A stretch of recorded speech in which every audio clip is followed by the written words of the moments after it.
For this year's Backyard History Christmas episode, we're going to war. We're going to go back to the Second World War, into the places that were often forgotten, or at least glossed over, where Canadians fought.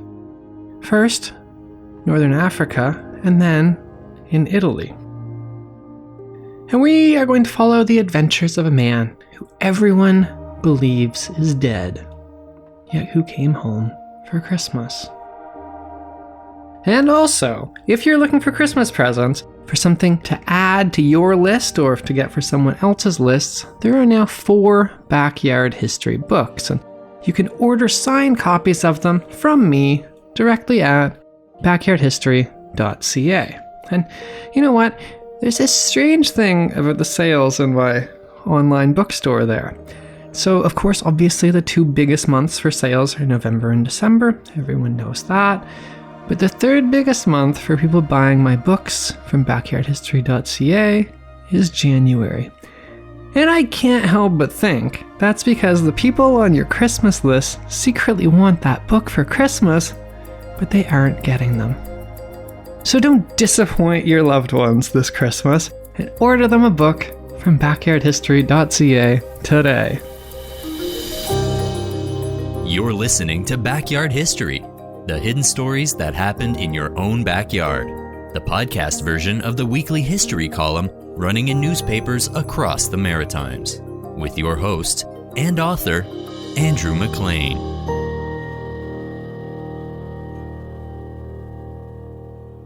For a full year, everyone thought Allan Spear was dead.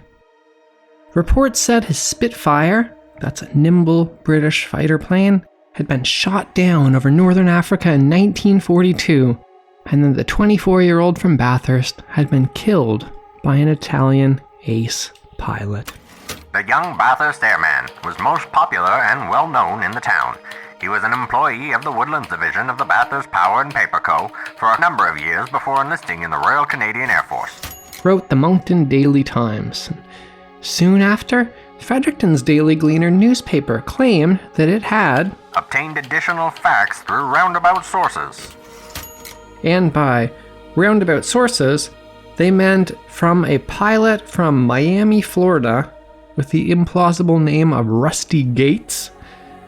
Now, this rather ridiculously named American pilot had clearly not gotten that memo about the famous Second World War slogan, "Loose lips sink ships," which of course means service members shouldn't talk about ongoing operations with anyone, especially reporters.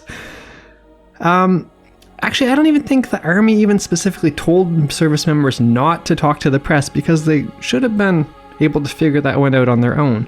But not Rusty Gates, who confidently told this reporter from Fredericton exactly what had happened that day to the Bathurst fighter pilot.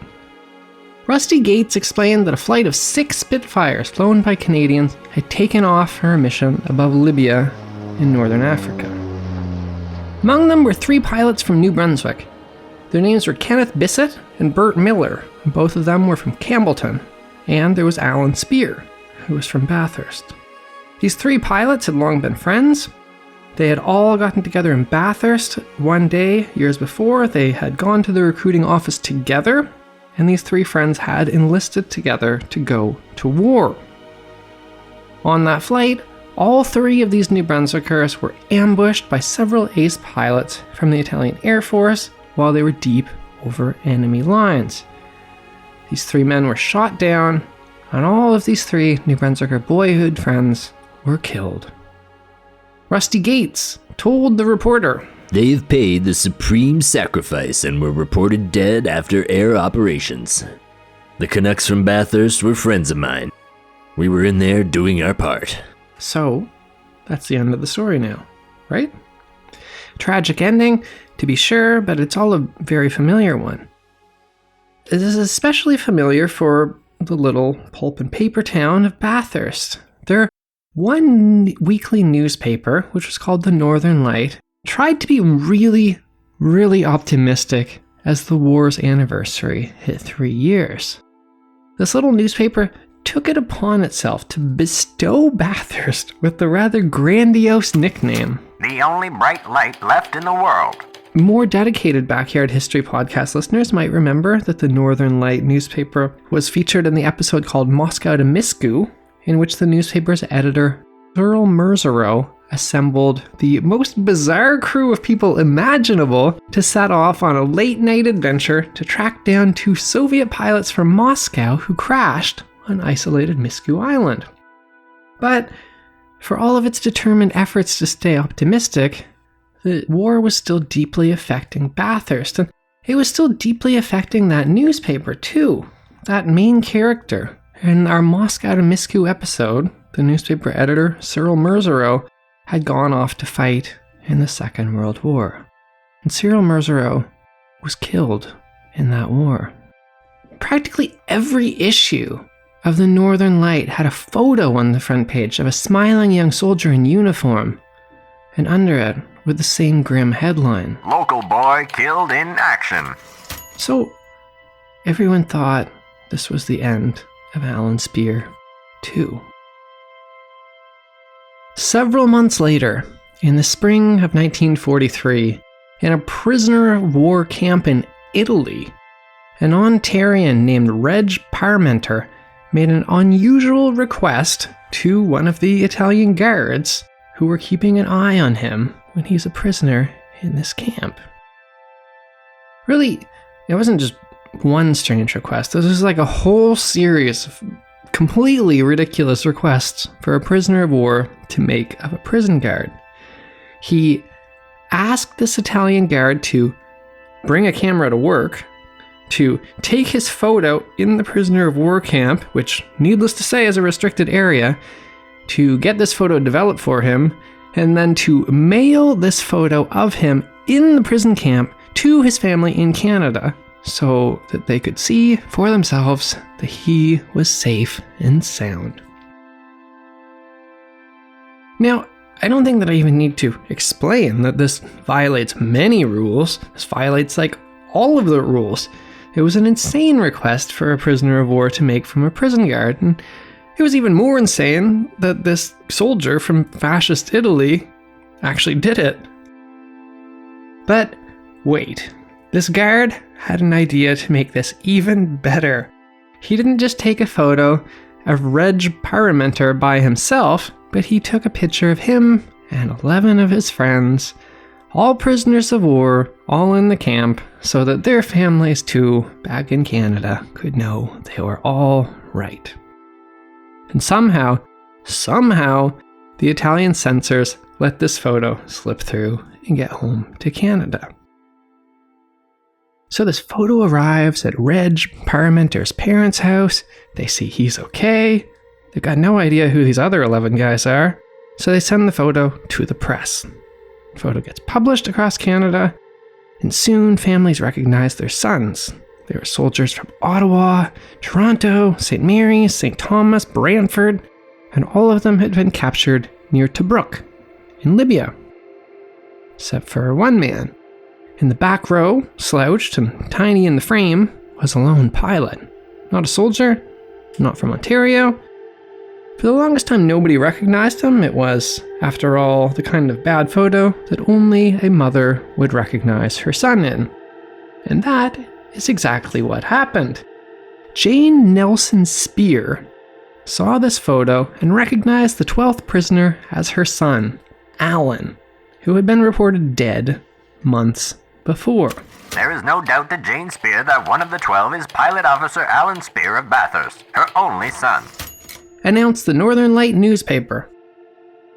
Jane Spear had moved back to her hometown of Sussex shortly after Allan's death had been announced.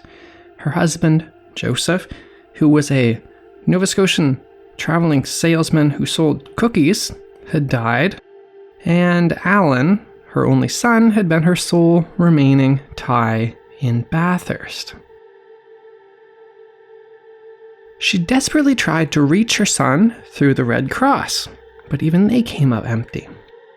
Finally, in August, the Italian government admitted that Allan Spear was indeed a prisoner, but in a rather suspicious move, they refused to let the Red Cross see him. So Jane knew that her son was alive because she saw a photo. And she knew he was alive because the Italians said he was a prisoner. But they wouldn't let the independent Red Cross confirm this and check up how he was actually doing. None of this is exactly what you would call a good sign, especially if you're a parent and this is your only son we're talking about, and he'd already been reported as dead. Months of anxiety for his relatives and loved ones followed, wrote the Northern Light, because clearly something was very wrong. This newspaper occasionally updated readers that Jane was enduring several months of anxiety in suspense. Then, only 2 weeks before Christmas, Jane heard a knock on her door. She opened it and she found the most dreaded of all visitors for a parent with a child off fighting in war. It was the RCAF's casualty officer, a man whose job it was to deliver the worst of news. This time, however, things were different. In a genuinely shocking twist, the casualty officer had come to deliver good news. Allan Spear is now reported safe. Jane Spear told the Northern Light newspaper. The happy news amounts to the most wonderful Christmas present I could ever hope to get. Days later, though, Jane received another knock on the door. It was the casualty officer again. He explained that he regretted to inform her there had been a grave mistake. Allan Spear was not, in fact, in a prisoner of war camp in Italy after all. Allan Spear was in New Brunswick. He had just disembarked from a ship in St. John. It turned out that Allan Spear had escaped from the Italian prisoner of war camp and was home for Christmas. Another hero of World War II arrived in Bathurst in the person of Allan Spear, and a proud mother was finally able to welcome home her son after weeks of anxious waiting. Much to the Northern Lights' immense frustration, though, they found that Allan Spear refused to talk to them about how he'd escaped and how he'd managed to make it home just in time for Christmas. All the newspaper said was, he, along with several other airmen, made their way out of enemy-occupied territory and, after many exciting experiences, finally came into contact with the Allies.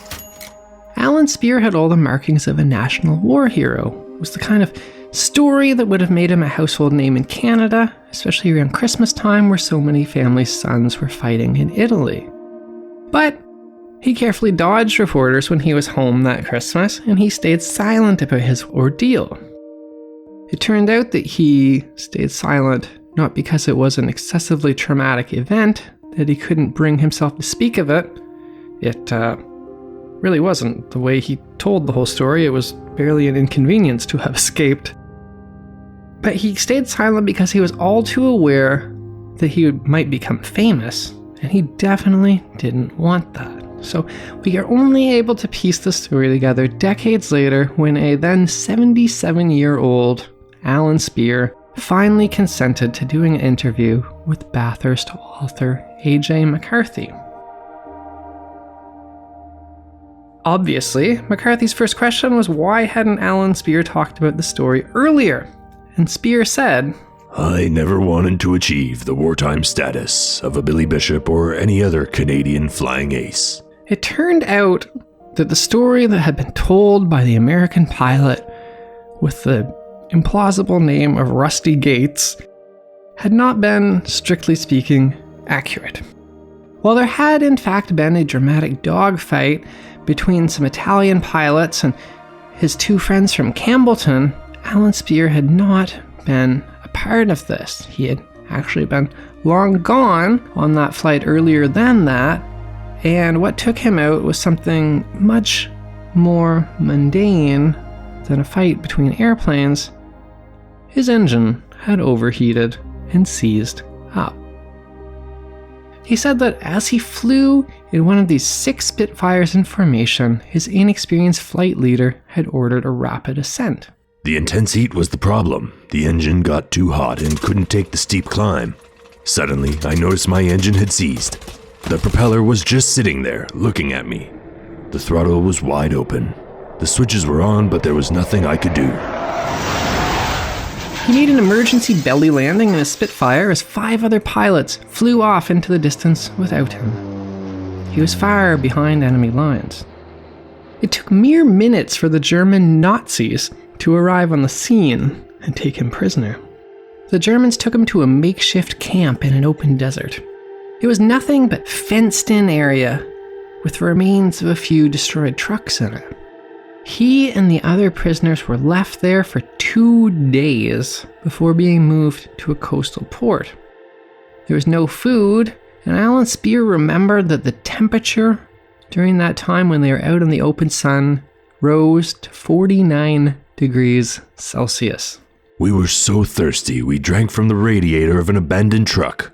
They were eventually transported to a port where he and some 3,000 Allied prisoners were packed into an overcrowded and unsanitary ship to be transported to camps in Italy.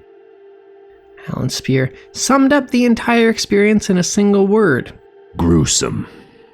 The ship arrived in Rome, and they were moved to a prisoner of war camp on the outskirts of the Italian capital. That famous photo, taken by the Italian guard, wasn't part of any secret plot to get sensitive information to Canada. Everything was exactly as silly as it sounded. Reg Parmenter genuinely just wanted a group photo taken, and the extent of the thought that this Italian guard had put into the whole thing was the more the merrier. Not long after the group photo was taken, Allan Spear, along with 2 fellow prisoners, Rod Hughes and Bob Firth, escaped. In Allan Spear's own opinion, and I really want to emphasize here that he is ridiculously modest about all of this, he firmly believes that the whole thing is barely worth mentioning. Italy was, by the time they escaped the prison of war camp, in a state of collapse, so the way he told it, it hadn't really been a tough escape. The 3 men had simply pretended to be Red Cross workers who were transporting items in the camp. So they basically just picked up boxes of food and blankets, and they just confidently walked out of the camp pretending it was their job to transport goods. And the Italian guards didn't even stop them to ask them questions. So, suddenly free from this prison camp, the 3 escaped prisoners' goal was to make their way to the south of Italy, where the Canadian Army was fighting its way north. What the 3 men faced ahead of them was the kind of epic overland hike like you'd find in The Lord of the Rings. Or at least, that's how the story could have been told by someone who was less modest than Allan Spear. In his version of events, though, this big hike through enemy territory from a prison camp toward a war zone was, once again, barely an inconvenience. It turned out that even if Italy was at war with Canada, the Italian civilian population was very much in support of Canada, and they were more than willing to help these 3 Canadians who'd escaped from a prisoner of war camp to make it south towards the war zone. We had no fear of being turned in by the Italians. So while the Italians were very kind and helpful to the Canadians, they had another problem. The Germans flooded Italy with reinforcements to shore up the rapidly collapsing ally.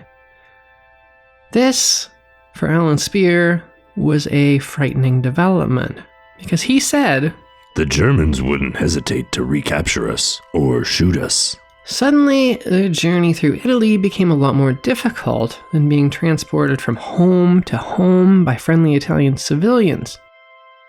Now they were forced off the roads by the presence of elite German troops crossing the Italian countryside on their way to go fight against the Canadian Army.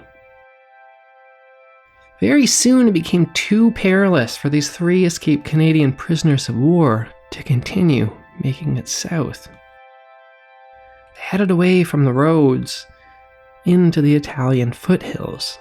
We found a cave for shelter and ate raw potatoes to survive. The 3 escaped prisoners continued to call this cave home as the summer ended and the autumn began. With every passing night, the temperature fell lower and lower. It soon became clear that they would have to leave the safety of their cave. They would have to brave the threat of German patrols to try and sneak south in order to find their fellow Canadians before they froze in the coming winter. The 2 men risked leaving their cave. They slipped past German patrols until, at last, they finally stumbled into the path of the rapidly advancing Canadians. Again, you'd probably think that we could tell the story as one of an epic tale of crawling across enemy lines and avoiding literal Nazis in enemy territory. But of course, this isn't how Allan Spear told it. In his typical modesty, he told it like they were just out for a stroll, completely oblivious to anything when the entire Canadian army just happened to find them. The reason that Allan Spear tried telling the stories in this modest way was because he genuinely didn't feel that there was anything heroic about the war. And that was an evolution of thought that he'd come to after escaping and after all of the experiences with the Italian civilians. And he said, Right after the war, we were still glorifying it. But now, when I think about the war, it isn't anything to do with glory. One time I used to wish I had shot a lot of Germans down, but now I'm glad I didn't. Allan Spear was keenly aware that not every story ended as his had. For countless other Canadians who'd been in the war zone, there had been no Christmas reunion. There was no knock on the door with good news, and there was no sudden appearance only 2 weeks before Christmas. For a lot of Canadians, there was only the quiet absence of friends and neighbors who had gone overseas to fight in the war and never came back. I tend to remember only the good times now. For a while, I remembered the names and faces of the men I knew who were killed, but memories fade. When we reminisce about the war years, the only thing I regret now is the friends I've lost. That was Backyard History with your host, Andrew McLean. Thanks for listening, and stay tuned for another hidden story that happened in your own backyard.